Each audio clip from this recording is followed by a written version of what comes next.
Hey guys, what is up? Welcome back to the channel, and today we're going to be talking about a pretty hidden mechanic in Aneurysm 4, and a pretty misunderstood one, that being the karma system. The karma system isn't overly complicated, but we do kind of have a formula to help us understand how it works. So here's the formula here. If you want to really dive deep into it, feel free, but basically, just know this. The lower your karma is, the greater punishment you will be feeling.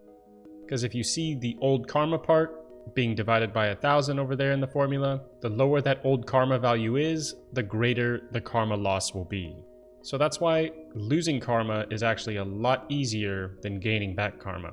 It can kind of snowball in a negative direction, but whenever it comes to gaining it back, it's like trying to climb up an icy glacier with just a couple picks. Not very easy and takes a very long time. So things that can make you lose karma is pretty obvious.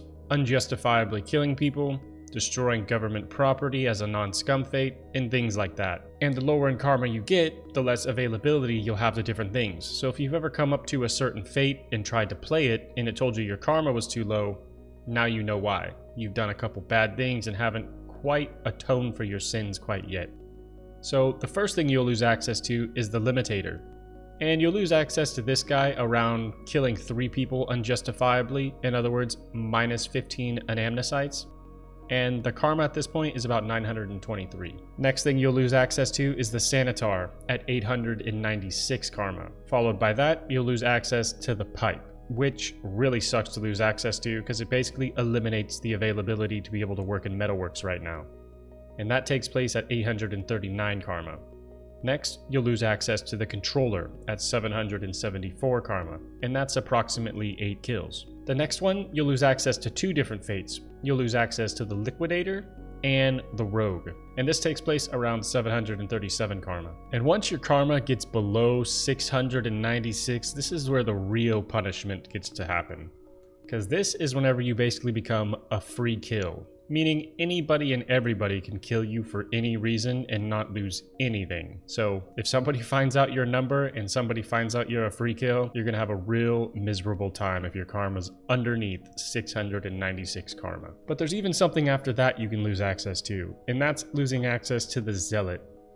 You can't be consecrated, and you cannot just convert to it from a scumbag using anamnesites. And this takes place at 370 karma. And now there's one thing you need to note. It's very easy to lose all of your karma very fast if you have what people have been calling a crash out moment. And that's because of this snowballing effect. And let me just give you a couple examples on how difficult it can be to earn your karma back.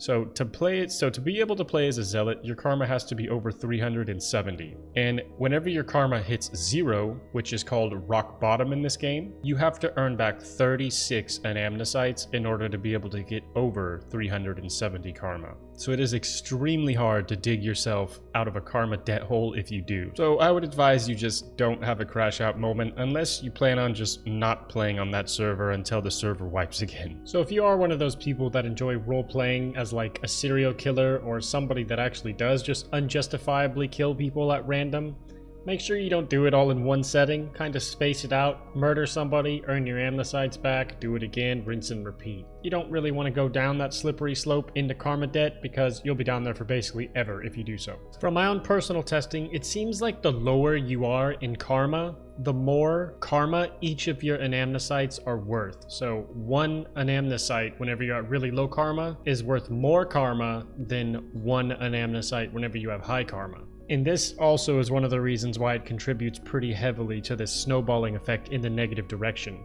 Because once that snowball just barely starts, it takes quite a few anamnesites to get it turning in the other direction. So 1 crash out moment can basically cause you to have to be a good boy for a very long time. And well guys, this is going to be the end of the video. I hope you found this information useful. If you could, leave me a like, maybe a comment. Helps me out a lot in the YouTube algorithm. And of course guys, hopefully I'll catch you in Aneurysm 4. Peace. Hit that like, yeah, do it with pride. Sub on YouTube, get inside. Follow on Kick where the streams go wild. He drop bombs live, full sweat style. Chat on fire, no bots, just fam type Chroma gang. If you really understand, then slide to the Discord. Lock with a core, we talk meta memes, builds and more. Like it, sub it, Chroma gang run it. Kick streams pop when the whole chat dung it. Discord call it, prime you to stack, that's that multi-platform. Never looking back, black kick.